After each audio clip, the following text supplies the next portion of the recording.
I am drowning in darkness. That's the only way I can describe it. I am drowning, but there is no water. There is no light. There is no air moving in or out of my lungs that I can feel. There is only the sound, that terrible, rhythmic sound that won't stop. Beep, beep, beep. It's a heart monitor. I know that sound. I've heard it in every hospital drama, every medical documentary I've ever watched during my sleepless nights. But this time, it's different. This time, the beeping isn't coming from a television screen. It's coming from somewhere above me, beside me, monitoring me. Each beep is my heart. Each electronic pulse is proof that I'm still alive. But if I'm alive, why can't I move? I try to open my eyes. Nothing happens. I try to lift my hand, just one finger, anything to signal that I'm here, that I'm conscious, that I'm trapped inside this body like a prisoner in a cell with no doors and no windows. But my body doesn't respond. It's as if the connection between my brain and my muscles has been severed, cut clean through like a telephone wire. The panic starts in my chest, or at least I think it does.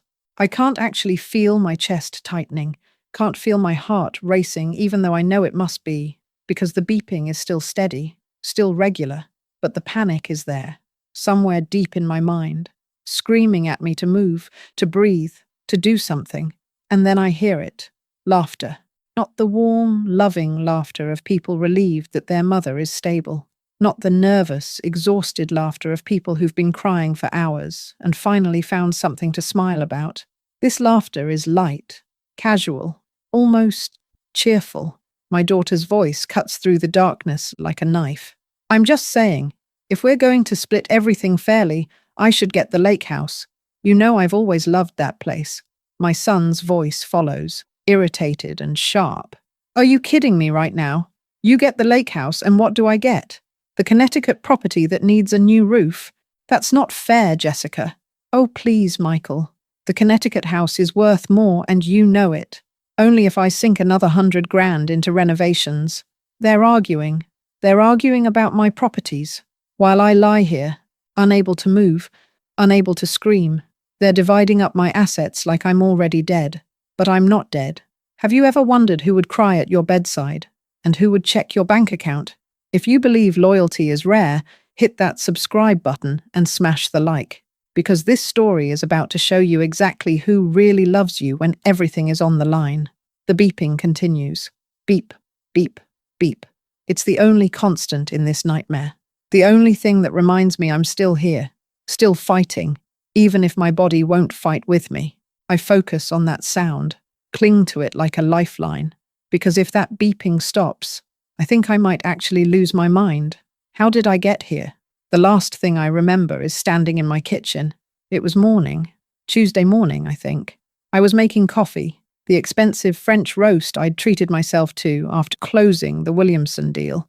72 years old, and I'd just brokered a $12 million commercial real estate transaction. I remember feeling proud, invincible, and then pain. Not pain in my chest like you see in the movies. This was different. It started in my head, behind my left eye, like someone had driven an ice pick through my skull. The room tilted. My coffee mug slipped from my hand. I remember hearing it shatter on the tile floor. Remember thinking stupidly, that was my favorite mug. Then nothing, just darkness. And now this prison of my own body, this hell where I can hear everything but do nothing. Mother always liked you best, Jessica says, and I can hear the pout in her voice. She's probably going to leave you everything anyway. That's not true, Michael protests, but he doesn't sound convincing. Besides, it doesn't matter what the will says. We're splitting everything 50-50. That's what's fair. Fair? You want to talk about fair? I'm the one who visited her every month. You barely called. I was busy building my business. Someone had to actually work instead of living off trust funds. The venom in their voices is like poison in my ears. These are my children. I raised them. I sacrificed for them.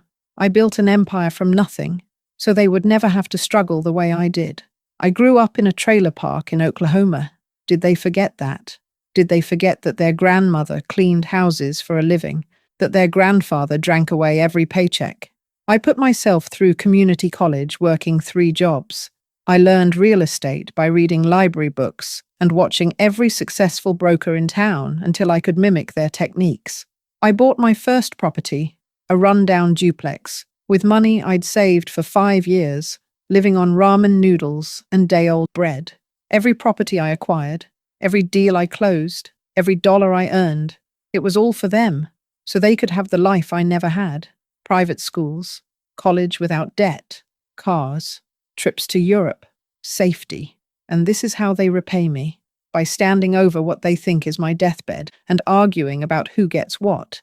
The beeping continues, and I focus on it again, trying to center myself, trying to stay calm, even though every instinct is screaming at me to move, to speak, to show them I can hear every word. But I can't. My body is a tomb and I'm buried alive inside it. Look, Michael says, his voice dropping to a more conspiratorial tone. Let's not fight about this now. We'll figure it out once things are settled. You mean once she's dead? Jessica says flatly. There's a pause, a terrible, heavy pause that seems to stretch for hours. Yes, Michael says finally. Once she's gone, then we'll handle the estate properly. Get everything appraised. Divide it all down to the penny if that's what you want. That's all I'm asking for, Jessica says. Fair distribution? They're talking about my death like it's a business transaction, like I'm already a line item on a spreadsheet. I want to scream at them. I want to tell them I'm here. I'm awake. I can hear every horrible word they're saying. I want to sit up and slap them both across their ungrateful faces. But I can't. I can't move. I can't speak. I can barely exist. The only thing I can do is listen to the monitor. Beep, beep, beep. And wonder if that sound will be the last thing I ever hear. I need to explain how I got here, how I ended up in this nightmare. My mind is still sharp, sharper than ever actually now that it's the only part of me that works. So let me think back. Let me piece together what happened. The pain in my head, the collapse. Those are the last things I remember clearly. Based on what I'm hearing now, the hospital sounds, the medical equipment, my children's casual discussion of my impending death, I can piece together what must have happened. A stroke, or maybe a massive heart attack.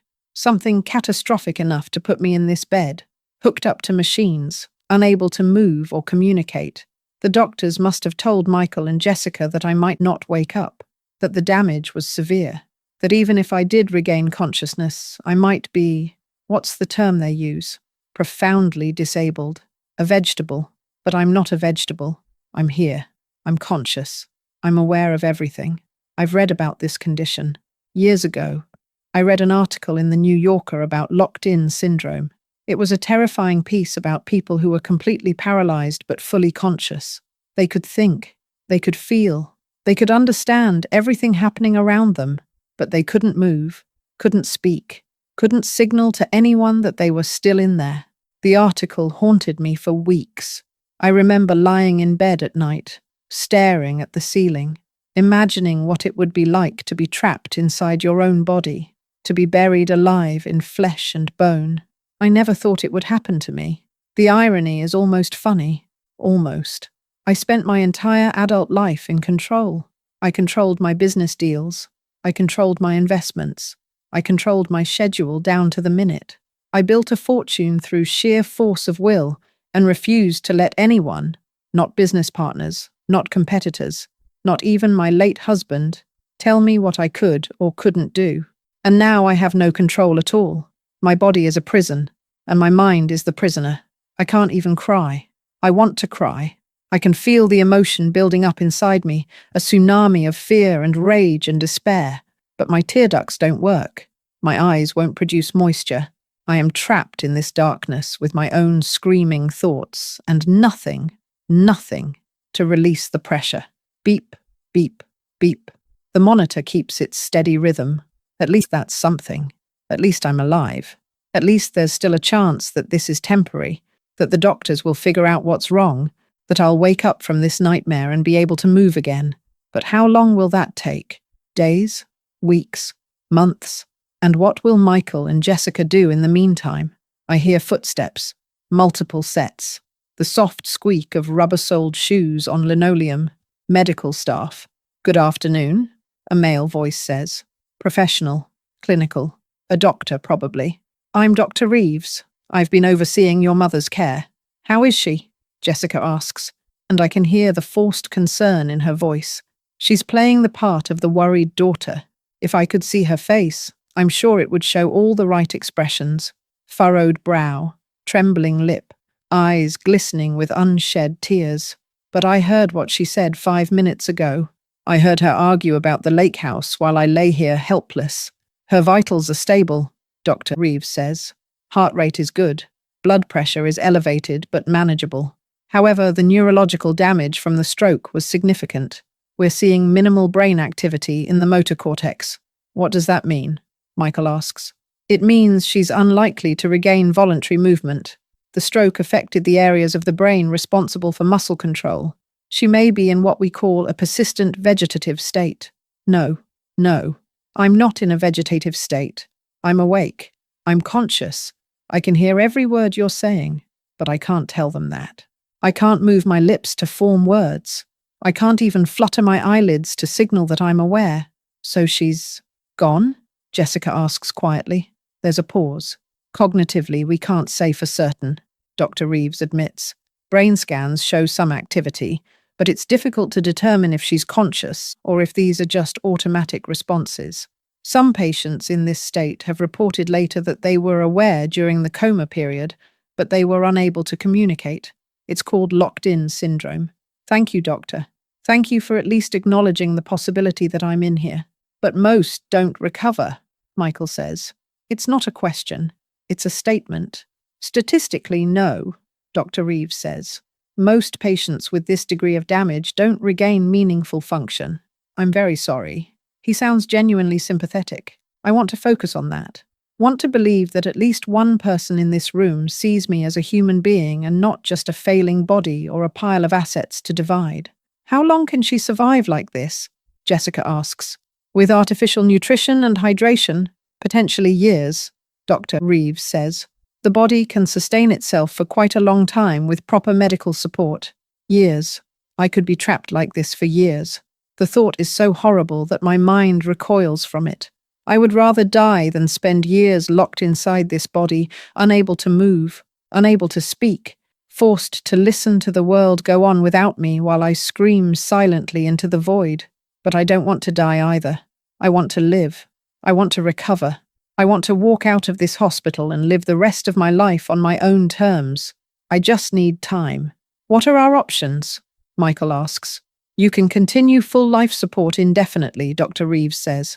We'll keep her nourished, hydrated, and comfortable. Or, he pauses, or you can consider a Do Not Resuscitate order. My blood runs cold, or at least I imagine it does. I can't actually feel my blood. Can't feel anything in my body except the abstract awareness that I still exist somewhere inside this meat. But those words, do not resuscitate, they land in my consciousness like a bomb. What does that mean exactly? Jessica asks.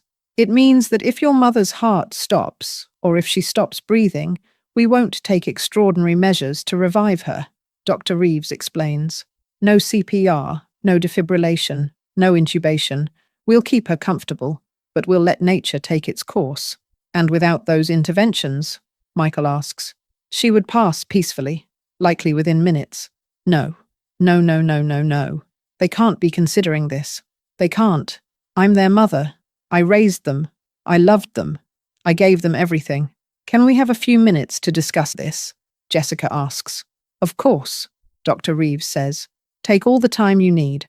I'll be at the nurse's station if you have questions. I hear his footsteps retreating. The door closes with a soft click, and then there is silence. Just the beeping of the monitor and the sound of my children breathing. Beep, beep, beep. Well, Michael says finally. Well, what? Jessica responds. What do you think we should do? There's another pause, longer this time. I think, Jessica starts, then stops. I think we need to be realistic. No, please, no. The doctor said she could be like this for years. Jessica continues. Years, Michael. And the cost, keeping her on life support, the hospital bills, the around-the-clock care. It would drain the estate. I know, Michael says quietly. And for what? So she can lie here with no quality of life, no awareness. That's not what Mother would want. You know how she was. She always said she'd rather die than be helpless. That's true. I did say that. But I said it about being elderly and senile, about losing my mind to Alzheimer's or dementia. I said it about becoming a burden who didn't recognize her own children. I didn't say it about this. I didn't say it about being locked inside my own body, fully conscious, fully aware, just unable to communicate. She always valued her independence, Michael agrees. She'd hate this. They're justifying it. They're convincing themselves that they're doing this for me, that they're being merciful. But I heard them before. I heard them arguing about the lake house and the Connecticut property. This isn't about mercy. This is about money. So we should sign the DNR, Jessica says. It seems like the compassionate choice, Michael says. Compassionate. He called it compassionate. I want to laugh, but I can't. I want to cry, but I can't. I want to scream until my throat is raw and my voice is gone, but I can't do that either. All I can do is listen to my children sign my death warrant. I'll get the doctor, Michael says. More footsteps. The door opening and closing, and then Jessica's voice, very close to my ear. She must be leaning over the bed. I'm sorry, Mum, she whispers, but this is for the best. You wouldn't want to live like this. And honestly, we need to move on with our lives too. She straightens up.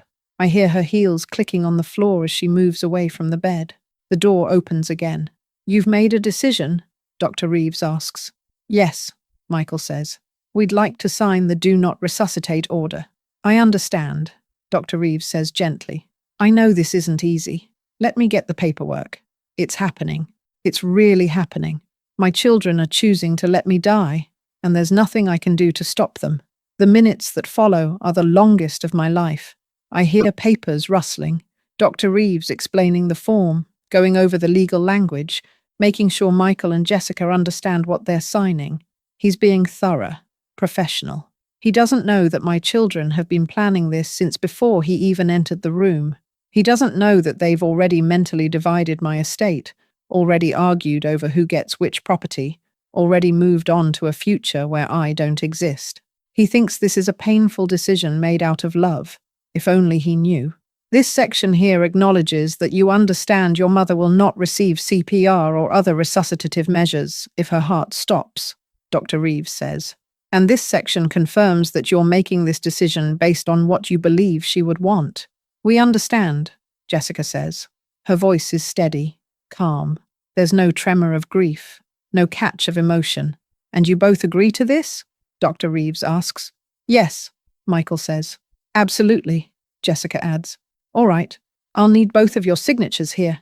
I hear the click of a pen, then the scratch of writing. One signature, then another. It's done. They've done it. My own children have signed an order that will let me die. The rage that floods through me is unlike anything I've ever experienced. It's not the hot, explosive anger I've felt in business negotiations or the sharp irritation of dealing with incompetent people. This is something darker, colder. It's a fury so profound that it feels like it should be burning through my paralyzed body, setting fire to the neurons that won't fire, forcing my muscles to move through sheer force of will. But it doesn't. My body remains still, unresponsive, a cage. Thank you, Dr. Reeves says quietly. I know this was difficult. We'll update her chart immediately. Is there anything else I can do for you? No, Michael says.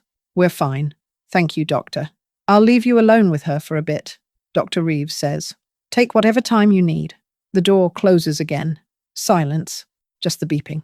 Always the beeping. Beep, beep, beep. Well, Jessica says finally. That's done. Yeah, Michael says. He sounds tired.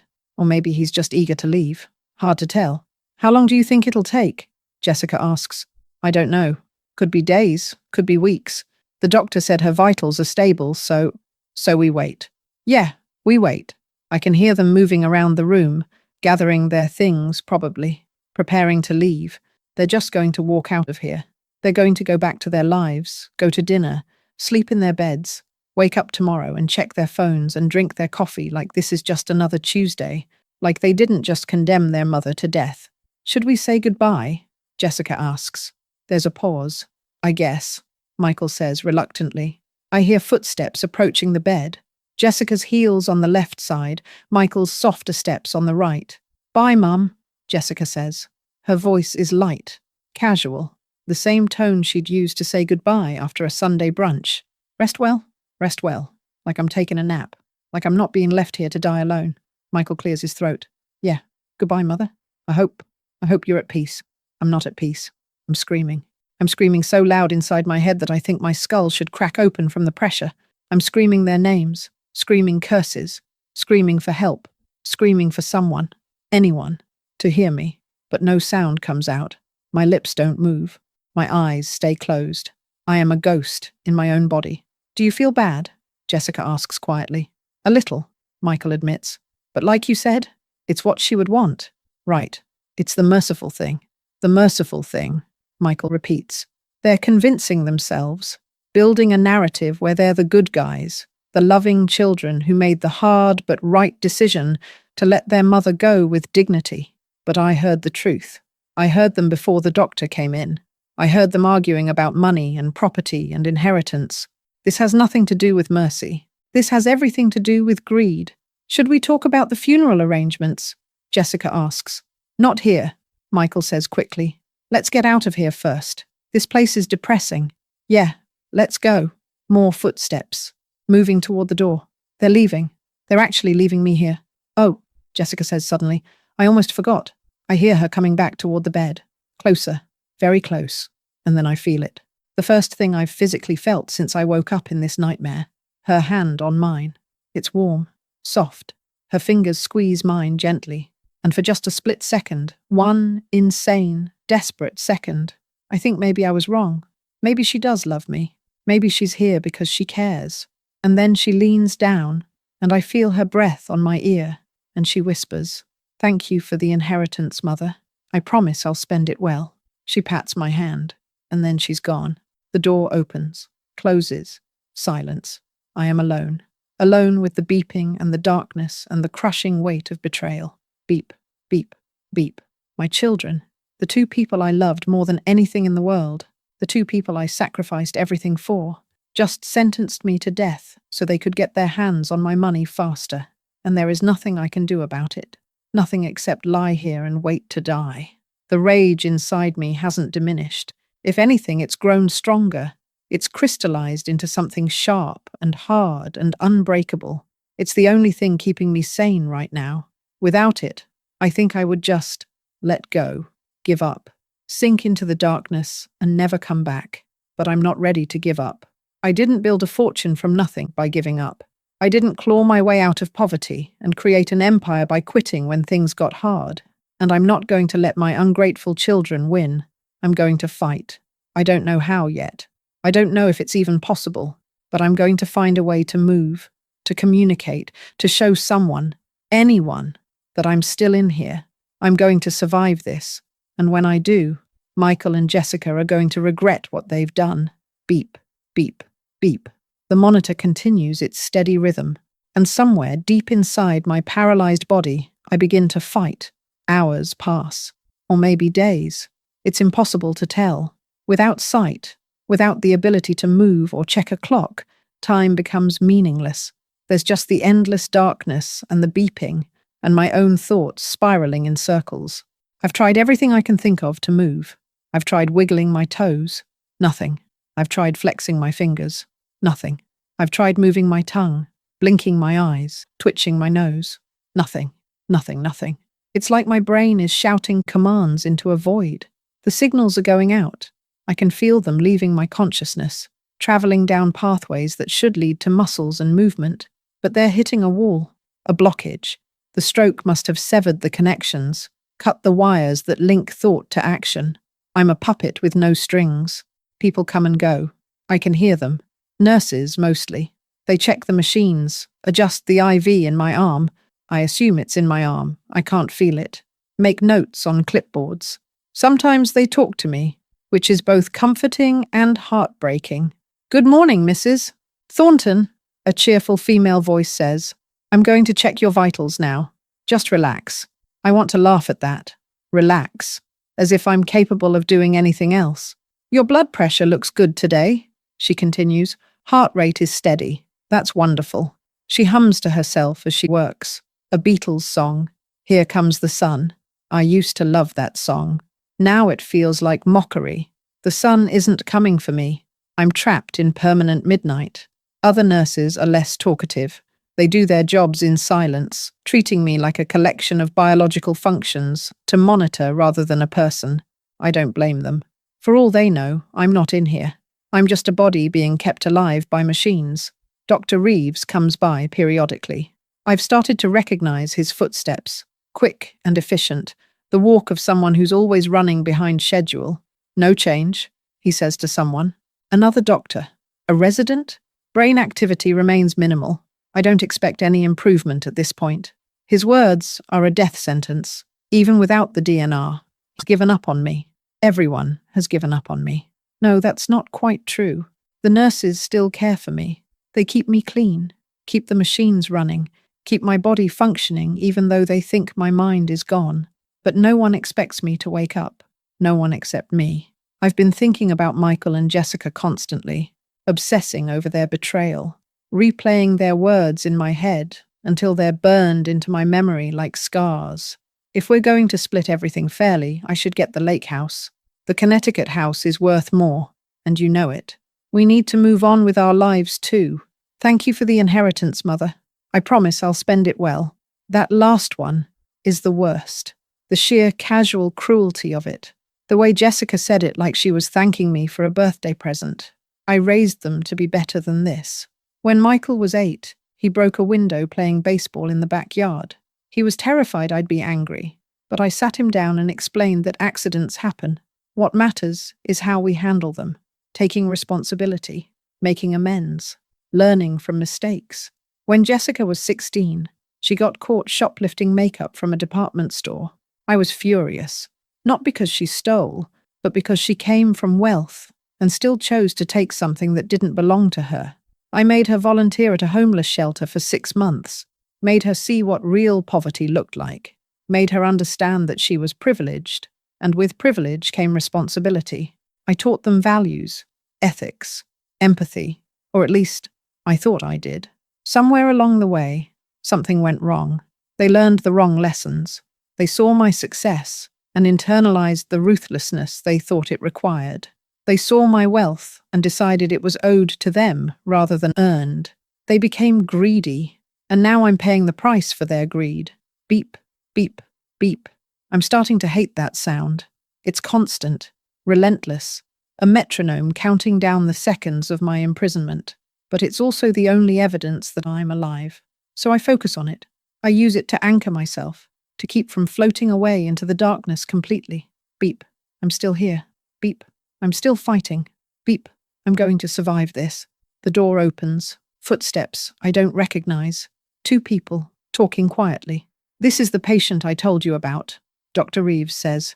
72-year-old female, massive stroke 3 days ago. Severe damage to the motor cortex. 3 days. I've been trapped like this for 3 days. It feels like 3 years. What's the prognosis? A female voice asks. Older. Experienced. Another doctor, probably. Poor, Dr. Reeves says bluntly. The family has signed a DNR. They're not pursuing aggressive treatment. Brain activity? Minimal. Some autonomic functions, but no signs of consciousness. I'm conscious, I scream in my head. I'm right here. I can hear every word you're saying. But of course, nothing happens. My body remains still. Interesting case, the woman says. Mind if I examine her? Be my guest. I feel hands on me, gentle but impersonal, lifting my eyelids, shining a light.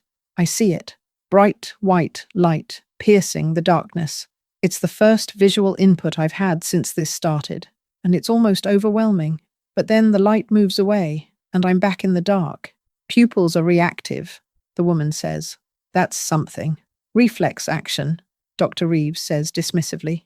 Doesn't indicate consciousness. Yes, it does, I want to shout. I'm here. I saw the light. I'm aware. The woman is pressing on my arms, my legs, testing for resistance. I'm trying so hard to move, to give her any sign that I'm awake, but my body won't cooperate. No voluntary movement, she confirms. Muscle tone is very low. As I said, vegetative state. It's tragic, really. According to her chart, she was quite accomplished, self-made millionaire, real estate developer. The family must be devastated, the woman says. Dr. Reeves hesitates, just for a second, but I catch it. They're coping, he says carefully. I wonder what he's thinking. If he noticed anything odd about Michael and Jessica's behavior, if he sensed their eagerness to sign the DNR, their lack of real grief. But even if he did, it wouldn't matter. He's a doctor, not a judge. His job is to respect the family's wishes, not to investigate their motives. Well, the woman says, thank you for letting me observe. I hope her passing is peaceful.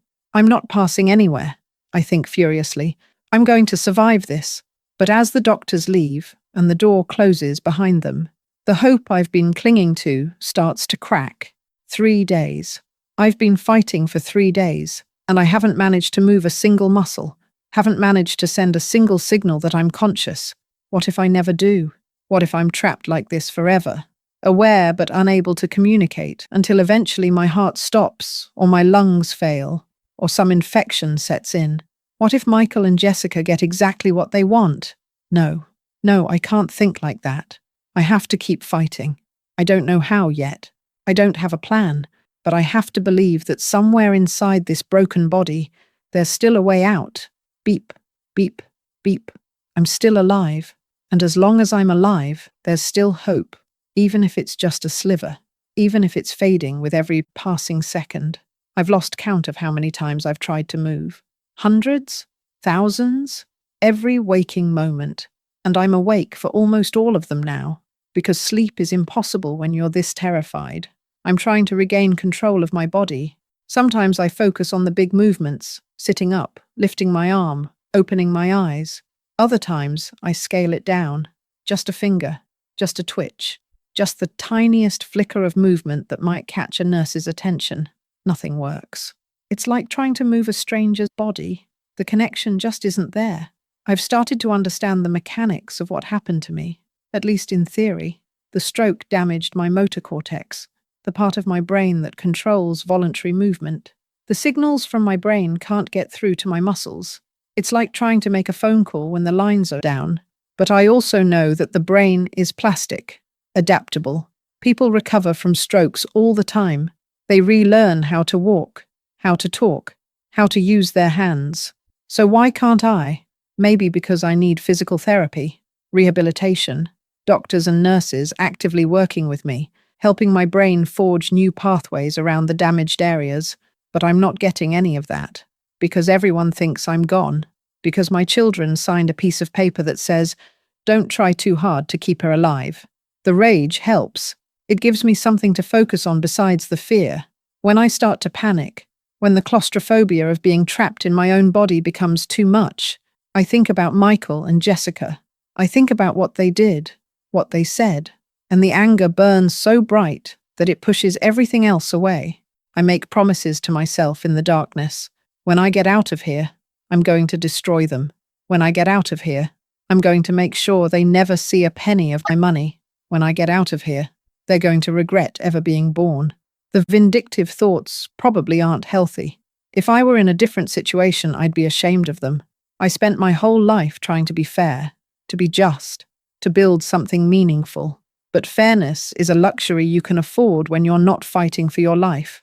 Right now, revenge is the only thing keeping me sane. More time passes. The routine continues. Nurses check my vitals. Dr. Reeves makes his rounds. My children don't visit again. That last part stings more than it should. I already know they want me dead. I already know they don't love me. But some stupid, hopeful part of my brain keeps expecting them to come back, to sit by my bedside, to hold my hand and tell me they're sorry. They don't. 5 days in, or is it 6? Time is still meaningless. Something changes. Dr. Reeves is in the room with a nurse. They're discussing my care, specifically the fact that I'm not declining as quickly as expected. Her vitals remain stable, the nurse says. Blood pressure is good. Heart rate is steady. No signs of distress. Dr. Reeves says thoughtfully. Some patients do linger in this state. The body can be remarkably resilient even when the mind is gone. My mind isn't gone. Should we contact the family? The nurse asks. Not yet. They've made their wishes clear. We'll continue comfort care and let nature take its course. Let nature take its course.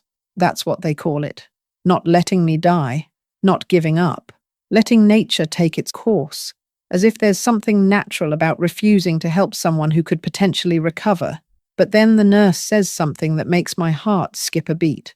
Or at least, I imagine it does, since I can't actually feel my heart. Doctor, her EEG readings have been unusual. Unusual how? There are patterns that suggest higher brain activity than we'd expect in a vegetative state.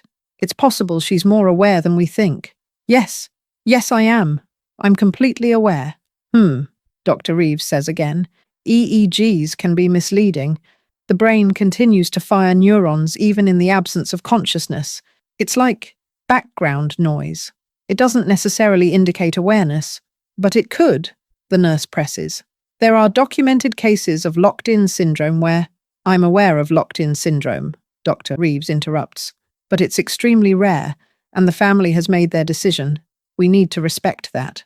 The nurse doesn't respond. After a moment, I hear them leave. But that conversation has given me something I haven't had in days. Hope. Someone suspects I might be aware. Someone is questioning the diagnosis. It's not much, but it's something. I double down on my efforts to move. If that nurse is watching my EEG readings, maybe she'll notice something. Maybe she'll see a pattern, a spike, something that proves I'm conscious. I focus all my mental energy on my right hand, just the right hand. Forget the rest of my body. I'll settle for moving one finger. Move, I command. Move, damn you. Move. Nothing. Move. Still nothing. Hours pass. I don't stop trying. The effort is exhausting in a way I can't quite explain. It's not physical exhaustion. My body isn't doing anything. But mentally, I'm drained. It's like trying to solve an impossible math problem for hours on end. Your brain burning through glucose and leaving you hollow. But I keep going.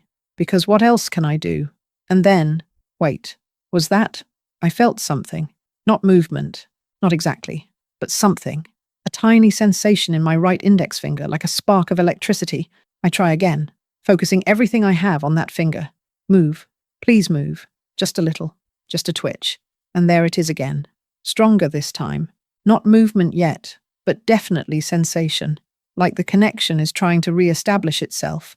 Like my brain is finding a new path through the damage. I want to cry with relief. Instead, I keep working. I focus on that finger for what feels like hours, sending signals, waiting for responses, pushing against the blockage in my nervous system. And slowly, so slowly, I'm not even sure it's real at first. I feel the finger move, just a millimeter, just the tiniest curl inward. But it moved. It moved. I did it. I moved. The triumph is overwhelming. After days of being trapped in absolute stillness, I've finally broken through. It's the smallest victory imaginable. One finger, one tiny movement. But it feels like climbing Everest. I try again. The movement is easier this time. The finger curls, straightens, curls again. Yes. I move on to the other fingers. The thumb. They're harder. The connections aren't as strong, but after more hours of effort, I manage to get them twitching. My hand. I can move my hand. It's not much. A nurse would have to be watching very carefully to notice. But it's proof. Proof that I'm not vegetative. Proof that I'm fighting. Proof that I'm going to survive this. The door opens. Footsteps. "Good evening, Mrs. Thornton," a nurse says. A different one from before. Male voice. Young. "Just checking your vitals." He goes about his routine, checking the monitors, adjusting the blanket on my bed. I focus on my hand, on moving my fingers. Please notice, I think desperately. Please look at my hand and see that I'm moving. But he's not looking at my hand. He's looking at the monitors. Everything looks stable, he says to himself. Blood pressure good. Heart rate normal. He starts to leave. No, I need him to see. I need someone to know I'm awake. I focus all my energy on my hand. I curl my fingers as hard as I can, trying to make the movement visible, trying to... Holy shit. He saw it. "Mrs. Thornton, can you hear me?" Yes, I can hear you. I curl my fingers again. It's all I can do, but it's enough.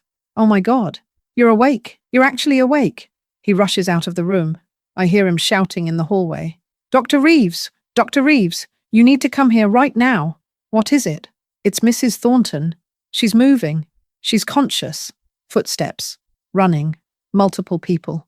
The door bursts open. Show me, Doctor, Reeves says. Mrs. Thornton, the nurse says, coming back to my bedside. If you can hear me, move your fingers again. I do. I curl them as clearly as I can. Jesus, Dr. Reeves breathes. She's locked in. She's been conscious this whole time. What do we do? The nurse asks. Get her family on the phone, now, and prepare for a full neurological workup. We need to assess the extent of her awareness and start planning rehabilitation immediately. Relief floods through me so powerfully that if I could cry, I would be sobbing. They know. They finally know I'm here. Mrs. Thornton, Dr. Reeves says, and I can hear the apology in his voice. I'm so sorry. We didn't know. But you're going to be okay. We're going to help you. I move my fingers again. Thank you, I try to say with the gesture. Thank you for seeing me. We're calling your children, he says. They'll be so relieved. Will they? Will they really? Or will they be devastated that their mother isn't dying after all? I guess I'm about to find out. They don't call right away. First, Dr. Reeves and his team run a series of tests. They shine lights in my eyes again. They ask me to move my fingers. 1 curl for yes, 2 for no. They test my ability to follow commands. Mrs. Thornton, if you can hear me, move your right index finger. I do. Now your thumb. I do. Incredible, someone whispers. They ask me questions. Are you in pain? 2 curls. No. Can you feel this? Someone touches my arm. 2 curls. No. I still can't feel anything except my right hand. Do you know where you are? 1 curl. Yes. Do you know who you are? 1 curl. Yes. They're establishing that I'm not just responding to stimuli reflexively. They're proving that I'm conscious, aware, capable of understanding and responding to complex questions. It takes hours. By the time they're done, I'm mentally exhausted.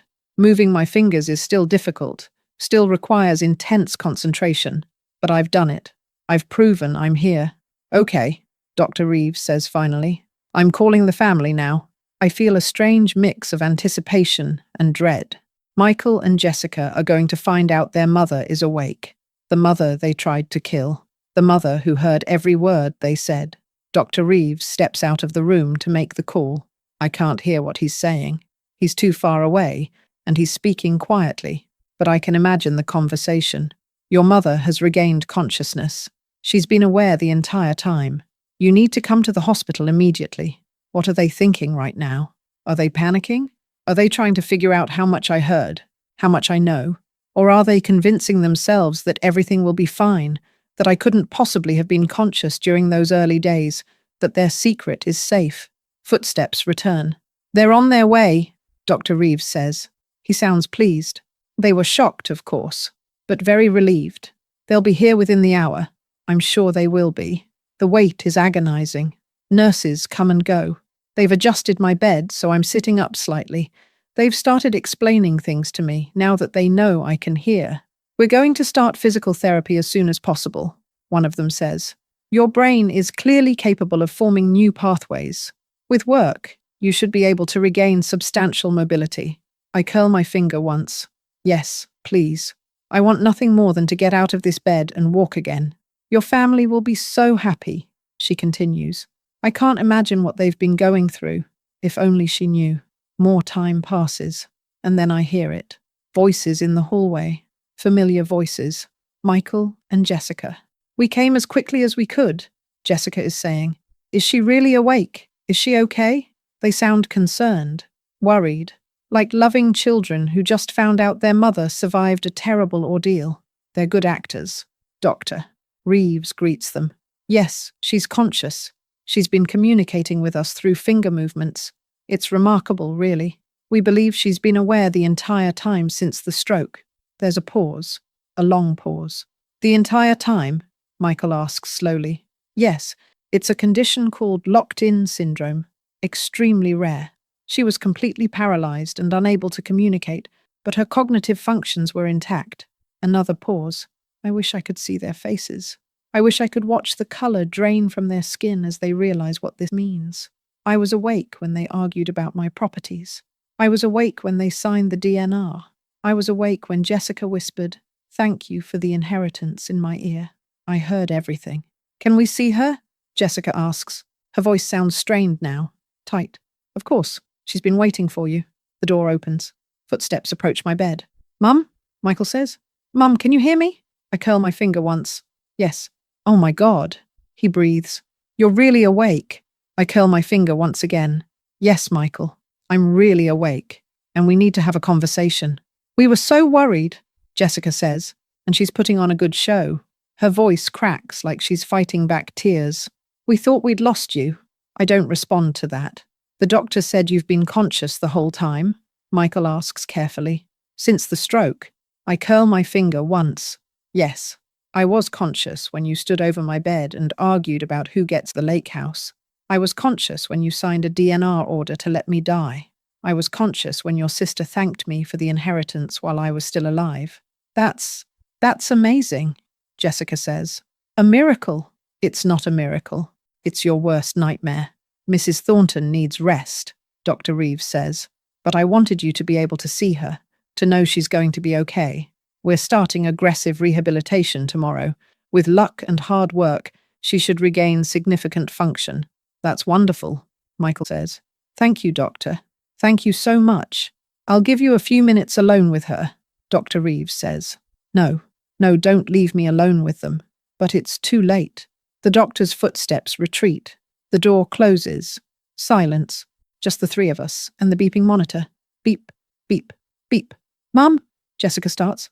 I curl my finger twice. "No. Mum, please, just listen." "Two curls." "No. We need to explain." "Two curls." "No. Christ, she knows," Michael says quietly. She heard everything. Finally, they're dropping the act. "Mum," Jessica says, and now her voice is pleading. "You have to understand. We thought you were gone. We thought you were brain dead." The doctor said. I curl my finger twice as hard as I can. "No. I don't want to hear their excuses. I don't want to hear their justifications.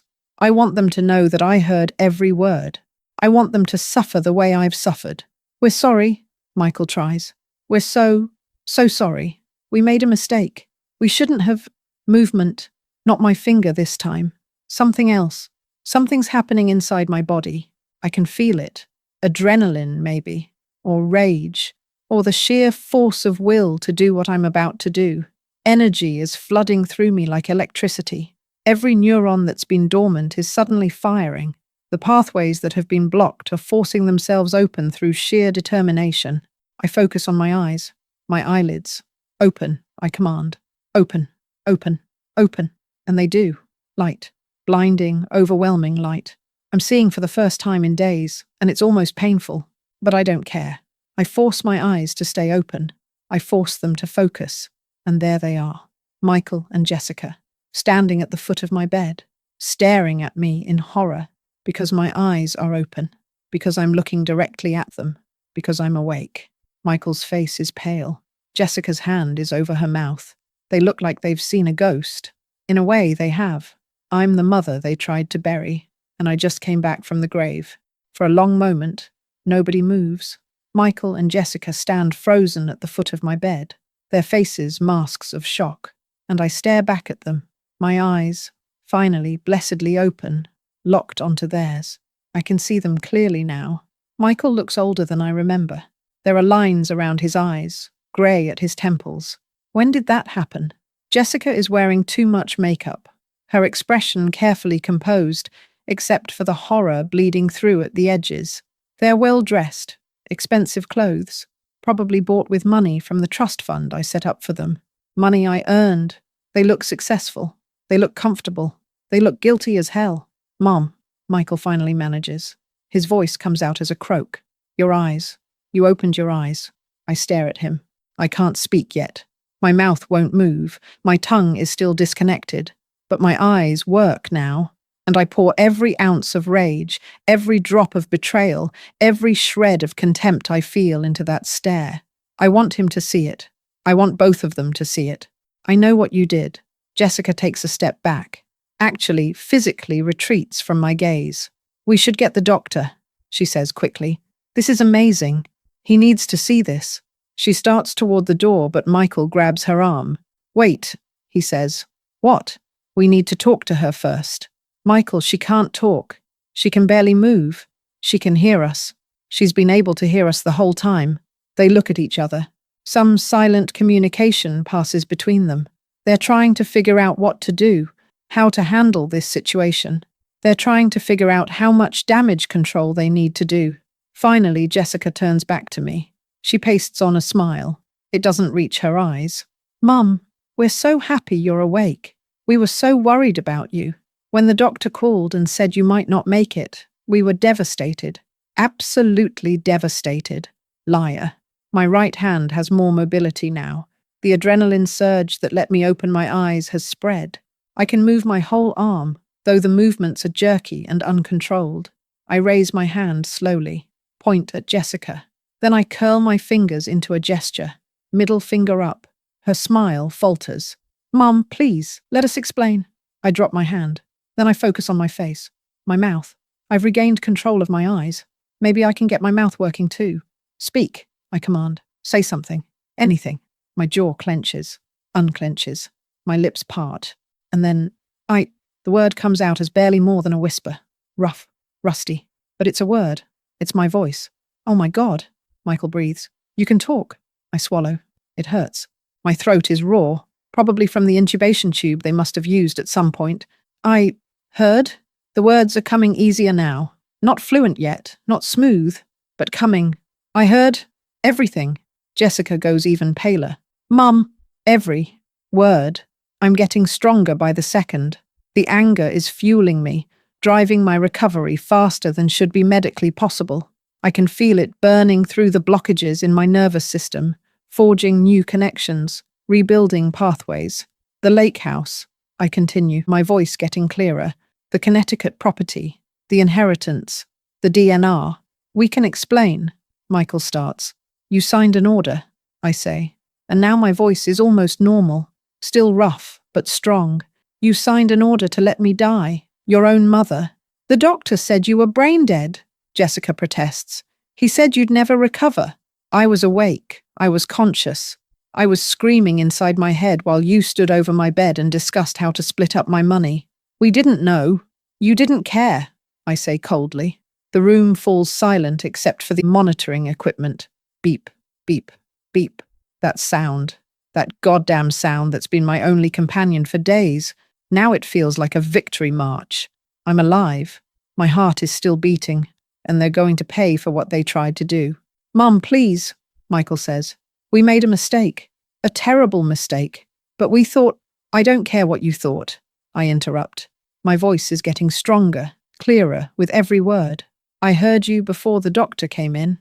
I heard you arguing about my properties like I was already in the ground. This wasn't about compassion or mercy. This was about greed. Jessica's face hardens. The fake concern disappears, replaced by something colder. Fine, she says. You want honesty? Here's honesty. We've been waiting for years for you to retire, to step back, to give us some control over the family assets. But you never did.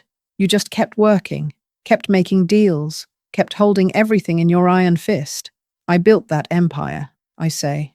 And we're your children. We deserve a share. You had shares, trust funds, investments. I gave you everything. Everything you decided we could have, Michael says. Everything on your terms. You controlled every penny, Mum. You always have. I stare at him. This is what it comes down to. Not gratitude for what I provided. Not appreciation for the opportunities I gave them. Resentment. They resent me for being successful, for being strong, for not dying fast enough and getting out of their way. So you decided to speed things along, I say quietly. We made a medical decision based on what the doctor told us, Jessica says defensively. We didn't try to kill you. We didn't fight to keep you alive. Semantics. It's not semantics. The doctor said you were gone, but I wasn't. And somewhere in your hearts you must have known that. You must have had doubts. But you signed the DNR anyway because it was convenient, because you wanted my money more than you wanted your mother. Michael looks away. At least he has the decency to look ashamed. Jessica doesn't. What are you going to do? she asks. You're awake now. You're recovering. Are you going to tell everyone what we did? Are you going to try to turn people against us? I smile. It's not a pleasant smile.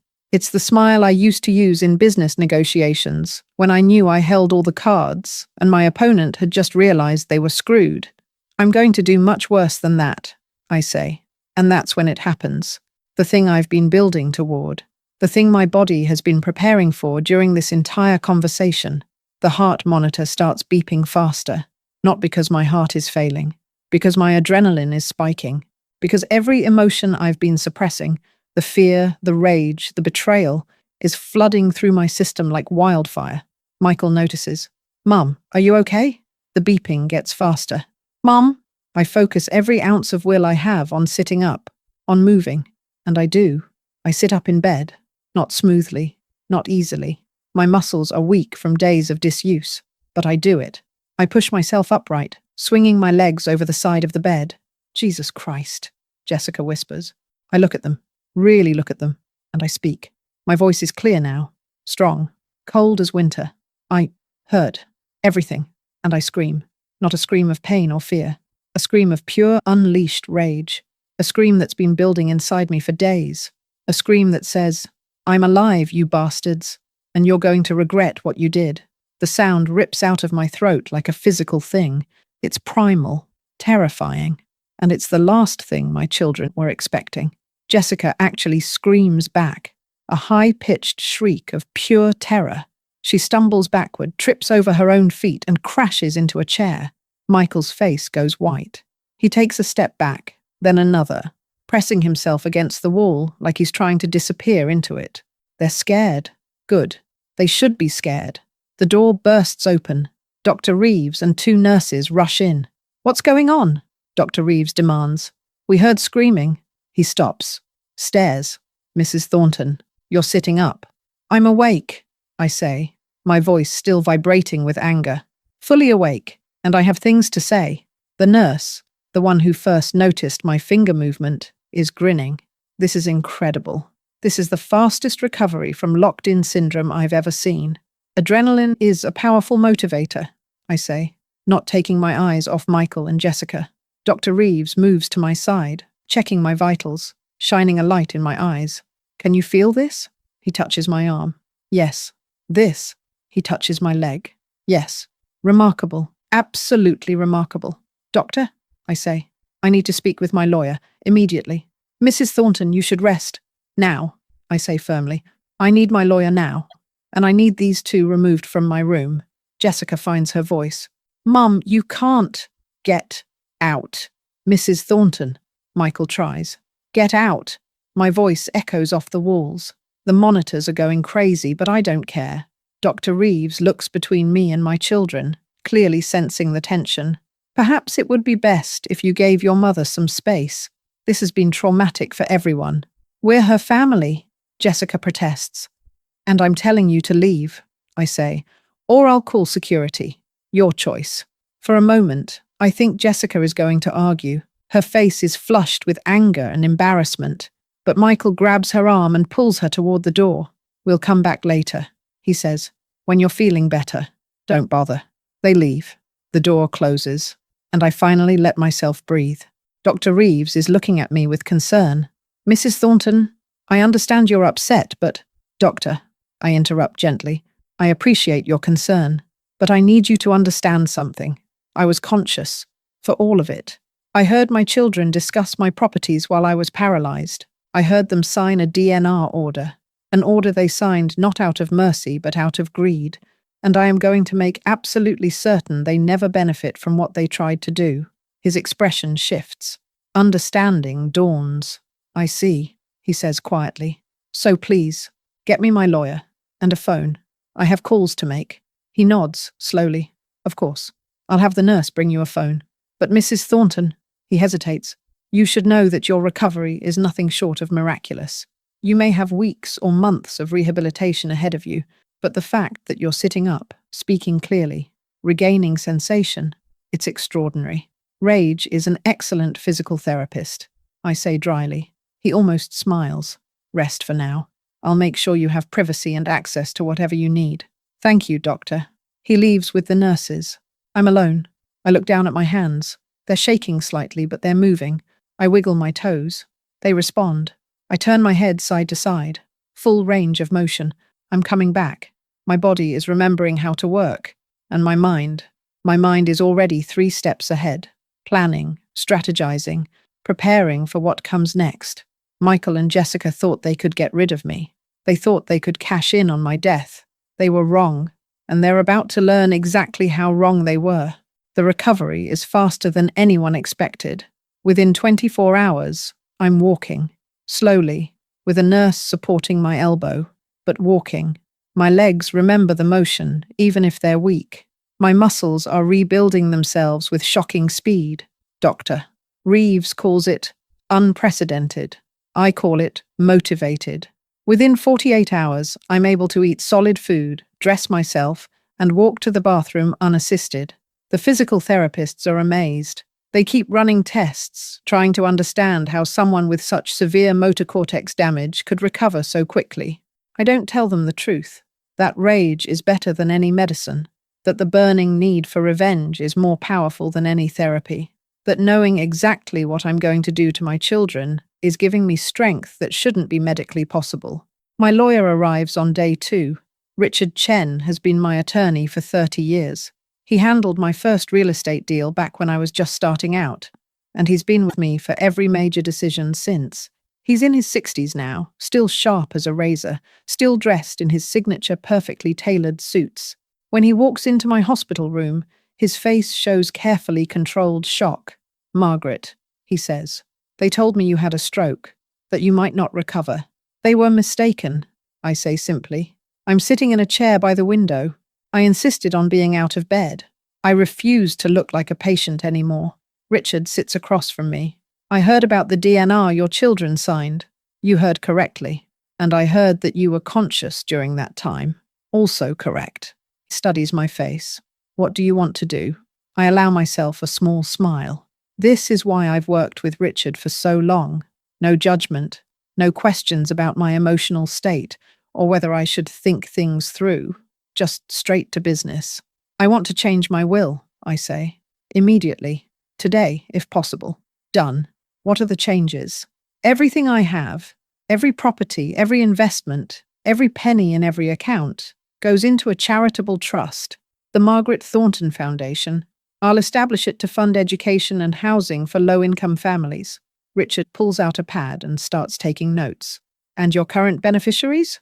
"Michael and Jessica get nothing. Not a dollar. Not a stick of furniture. They'll contest it. Let them try. I have a witness to what they did." "Who?" "Myself." Richard looks up. "Explain." So I do. I tell him everything. About lying paralyzed while my children argued over my assets. About hearing them discuss whether to keep me on life support or let me die. About the DNR they signed without hesitation. About Jessica's whispered, "Thank you for the inheritance," while she thought I was comatose. Richard's expression darkens as I talk. By the end, he's gripping his pen so hard his knuckles are white. "Jesus Christ, Margaret. Quite. They'll argue that the DNR was a medical decision made in good faith based on the doctor's assessment. It was a financial decision made in bad faith because they wanted my money." I lean forward. "Richard, I heard them before the doctor came in. I heard them discussing how to divide my estate. They were planning my funeral while I was still breathing. Can you prove that?" "My testimony is proof, and I'm a credible witness. Self-made millionaire, sound mind, no history of mental illness or vindictiveness. A judge would believe me." Richard nods slowly. "All right. I'll draft the new will today. We can have it executed tomorrow. You'll need witnesses. The nursing staff will suffice. Several of them have been caring for me. They can attest to my mental competence. What about your physical competence? Your children will argue you're making decisions under duress, that you're not fully recovered. Look at me, Richard. I'm walking, talking, and thinking clearly. I've recovered faster than anyone thought possible. The medical team can testify to that." He looks at me for a long moment. "You're sure about this? Cutting your children out completely?" "They tried to kill me. They signed a DNR. That's not the same." "It is exactly the same," I interrupt. "They made a calculated decision to end my life prematurely for financial gain. That's not mercy. That's greed. And I will not reward greed. Richard sighs. All right. I'll have the documents ready by tomorrow morning. Thank you. Margaret. He hesitates. I have to ask. Is this about justice or revenge? I consider the question. Both, I say finally. They deserve to face consequences for what they did. And I deserve to ensure that the fortune I built, the empire I created from nothing, goes to people who actually need it, rather than two spoiled adults who couldn't wait for me to die. Fair enough. We spend the next hour going over details. How to structure the foundation. Who should serve on the board. What causes the money should fund. Richard takes meticulous notes, occasionally asking questions, mostly just listening. By the time he leaves, I feel lighter. I have a plan. I have a path forward. And I'm going to walk it with a clear conscience and a cold heart. Michael and Jessica come back that evening. I'm expecting them. I've had the entire day to prepare what I'm going to say. They knock on the door. Polite. Tentative. Come in, I call. They enter slowly, like they're approaching a wild animal. Jessica is carrying flowers. Yellow roses, my favorite. A peace offering. Too little. Too late. Hi, Mum, Michael says. How are you feeling?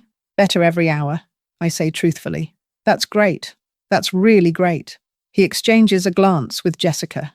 We wanted to apologize. For yesterday. Things got heated, and we said things we didn't mean. Did you? What? Say things you didn't mean. Or did you finally tell the truth? Silence. Jessica sets the flowers on the table. Mum, we're sorry. We're truly sorry. We made a terrible decision, and we'll regret it for the rest of our lives. Will you? Yes, Michael says emphatically. We will. We should never have signed that DNR. We should have fought harder for you. You should have loved me more than you loved my money, I interrupt quietly. Both of them flinch. That's not fair, Jessica says. Isn't it? Tell me, Jessica. If I had been poor, if I had nothing to leave you, would you have signed that DNR as quickly? She opens her mouth, closes it. She can't answer because we both know the truth. I've spent the last few days thinking about where I went wrong, I say. I gave you everything.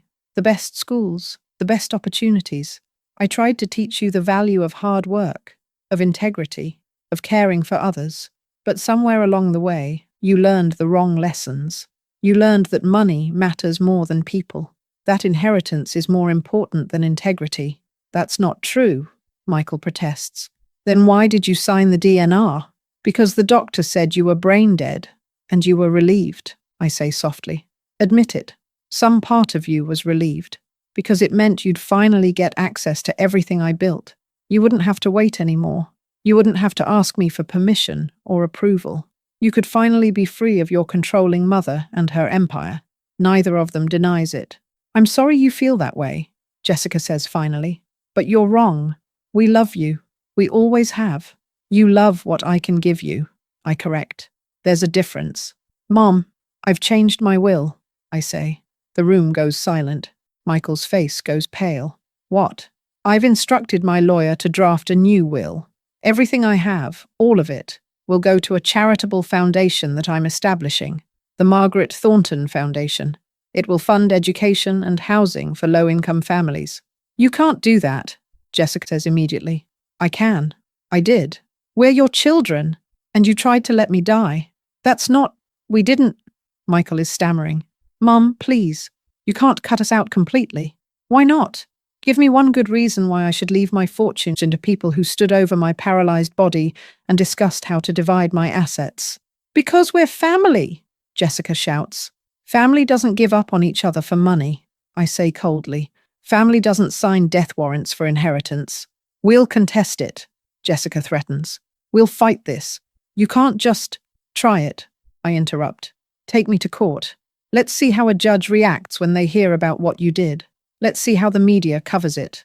Wealthy woman's children tried to let her die for inheritance. I'm sure that will be wonderful for your reputations. Michael sinks into a chair.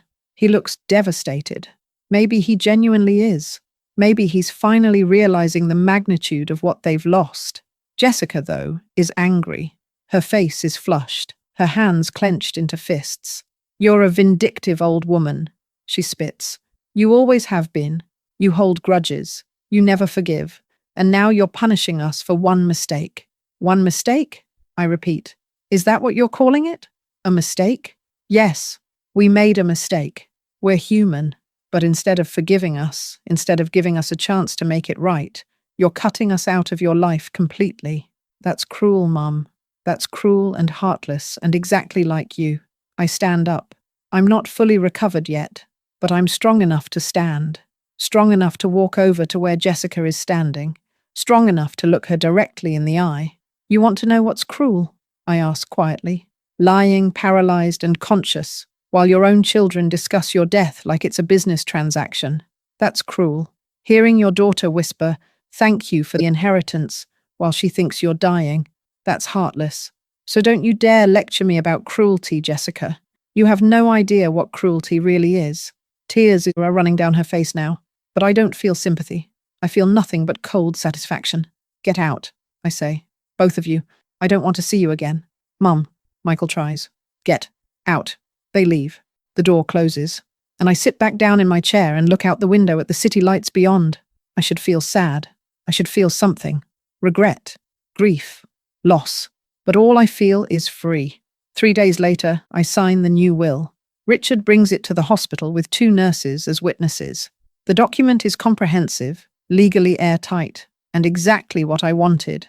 Everything to charity. Nothing to Michael and Jessica. I sign my name with a steady hand. It's done. 1 week after waking up, I'm discharged from the hospital. The medical team is still amazed at my recovery. Dr. Reeves writes a paper about it for a medical journal. Rapid Recovery from Locked-In Syndrome, a case study. He asks if he can include my name. I agree.